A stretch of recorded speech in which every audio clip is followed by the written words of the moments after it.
તો અમારા કલેજા તમારા વિડીયોની કંઈક આવી ક્વોલિટી હતી, કંઈક આવી કરવી છે તો જોતા રહેજો છેલ્લે લગી. અને આપણા કલેજાની ફરમાઈશ આપણે બનાવી લીધો વોઇસ રેકોર્ડ વાળો વ્લોગ. અને ઓરિયાને પૂછ્યું કે ઇન્સ્ટાગ્રામમાં કેમ ફેમસ થવાય, તો કે હમી હાનમાં હો ગ્રામ ગાંઠિયા ખાઈને હુઈ જાવ તમારાથી કાંઈ ન થાય. અને અહીંયા જોતા તો એવું લાગે કે કાકો ભત્રીજાને નહીં પણ ભત્રીજો જ કાકાને રમાડે છે.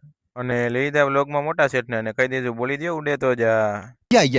રોજની જેમ આજે પણ જવાનું હતું ઓફિસે, તો થઈ ગયો તમારો ભાઈ રેડી. તો આપણે ચોકલેટ ને લઈને નીકળી ગયા છે પરામાંથી ડેરી વિસ્તાર સાઈડ. ને આપણને રસ્તામાં જોવા મળી ગઈ હતી ફરારી. ને પછી તો કરી નાખી ચોકલેટ ને પાર્ક ને ખોલી નાખી અસરભાઈ ઓફિસ. તો અમારા ઘરે જાઓ, તમારે કંઈક આવી વિડીયો ક્વોલિટી છે, તમારે કંઈક આવી કરવી છે, તો એના માટે તમારે સૌથી પહેલા એક આઈફોન લેવો જોઈએ.